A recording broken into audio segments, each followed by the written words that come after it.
नमस्कार मित्रों, Shukla ji UP 32 channel में आपका स्वागत है। और आज हम बात करेंगे श्रीमद् भगवत गीता के 17वें अध्याय का महात्म्य की कथा इसमें सुनाएंगे मित्रों। और जो लोग नए हो वो चैनल को सब्सक्राइब कर लें मित्रों, और लाइक एवं कमेंट अवश्य करें। तो हम अपना वीडियो मित्रों शुरू करते हैं। श्री महादेव जी कहते हैं, पार्वती 16वें अध्याय का महात्म्य बतलाया गया। अब 17वें अध्याय की अनंत महिमा श्रवण करो। राजा खड़गबाव के पुत्र का दुःशासन नाम का एक नौकर था। वह बहुत खोटी बुद्धि का मनुष्य था। एक बार वह मांडलिक राजकुमारों के साथ बहुत धनबाजी लगाकर हाथी पर चढ़ा और कुछ ही कदम आगे जाने पर लोगों के मना करने पर भी वह मूढ़ हाथी के प्रति जोर जोर से कठोर शब्द करने लगा। उसकी आवाज सुनकर हाथी क्रोध में अंधा हो गया और दुःशासन पैर फिसल जाने के कारण पृथ्वी पर गिर पड़ा। दुःशासन को गिरकर कुछ उच्छ्वास लेते देख काल के समान निरंकुश हाथी ने क्रोध से भरकर उसे ऊपर फेंक दिया। ऊपर से गिरते ही उसके प्राण निकल गए। इस प्रकार कालवश मृत्यु को प्राप्त होने के बाद उसे हाथी की योनि मिली और सिंघल द्वीप के महाराज के यहाँ उसने अपना बहुत सा समय व्यतीत किया। सिंघल द्वीप के राजा की महाराज खड़गबाव से बड़ी मैत्री थी, अतः उन्होंने जल के मार्ग से उस हाथी को मित्र की प्रसन्नता के लिए भेज दिया।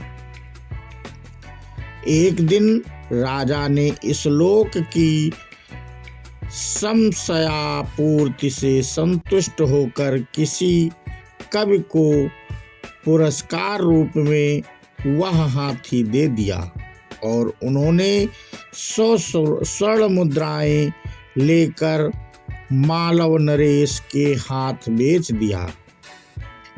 कुछ काल व्यतीत होने पर वह हाथी यत्नपूर्वक पालित होने पर भी असाध्य ज्वर से ग्रस्त होकर मरणासन्न हो गया।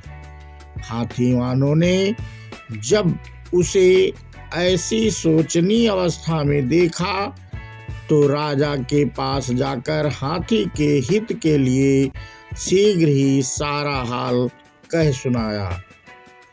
महाराज, आपका हाथी अस्वस्थ जान पड़ता है। उसका खाना पीना और सोना सब छूट गया है। हमारी समझ में नहीं आता इसका क्या कारण है।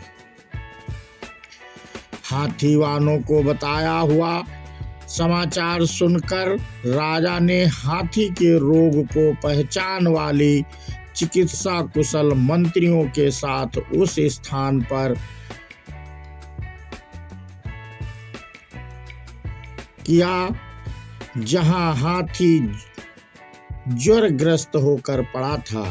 राजा को देखते ही उसने ज्वर जनित वेदना को भूलकर संसार को आश्चर्य में डालने वाली वाणी में कहा, संपूर्ण शास्त्रों के ज्ञाता, राजनीति के समुद्र शत्रु समुदाय को परास्त करने वाले तथा भगवान विष्णु के चरणों में अनुराग रखने वाले महाराज, इन औषधियों से क्या लेना है। वैद्यों से भी कुछ लाभ होने वाला नहीं है। दान और जप से भी क्या सिद्ध होगा। आप कृपा करके गीता के 17वें अध्याय का पाठ करने वाले किसी ब्राह्मण को बुलाइए। हाथी के कथानुसार राजा ने सब कुछ वैसा ही किया। तदनंतर गीता पाठ करने वाले ब्राह्मण ने जब उत्तम जल को अभिमंत्रित करके उसके ऊपर डाला, तब दुशासन गज योनि का परित्याग करके मुक्त हो गया। राजा के दुशासन को दिव्य विमान पर आरूढ़ इंद्र के समान तेजस्वी देख कर पूछा, पुनर्जन्म में तुम्हारी क्या जाति थी, क्या स्वरूप था, कैसे आचरण थे और किस कर्म से तुम यहाँ हाथी होकर आए थे, ये सारी बातें मुझे बताओ। राजा के इस प्रकार पूछने पर संकट से छूटे हुए दुशासन ने विमान पर बैठे स्थिरता के साथ अपना पूर्व जन्म का उपर्युक्त समाचार यथावत कह सुनाया। तत्पश्चात नरश्रेष्ठ मालव नरेश ने भी गीता के 17वें अध्याय का पाठ करने लगे। इससे थोड़े ही समय में उनकी मुक्ति हो गई। तो मित्रों, इस प्रकार हमने आपको अध्याय 17 का महात्म्य बताया मित्रों, जो भगवान शिव जी ने माता पार्वती को बताया था। तो ये वीडियो कैसा लगा मित्रों, हमें कमेंट करके बताएं। और इसी के साथ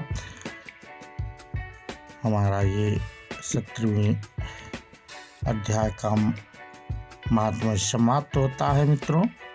और हम अगला वीडियो 18वें अध्याय का महात्म्य जल्द ही लाएंगे।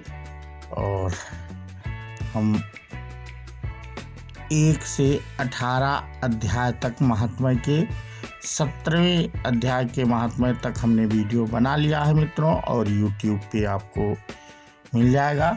मेरा चैनल शुक्ला GP 32 सर्च करेंगे मित्रों, तो ये सारे अध्याय आपको के महात्म्य मिल जाएंगे। और 18वें अध्याय का महात्म्य हम अगले वीडियो में मित्रों आपके वीडियो पे लाएंगे। और तब तक के लिए नमस्कार मित्रों, और जय भारत, जय हिंद, बोलो कृष्ण भगवान की जय हो। राधे राधे मित्रों।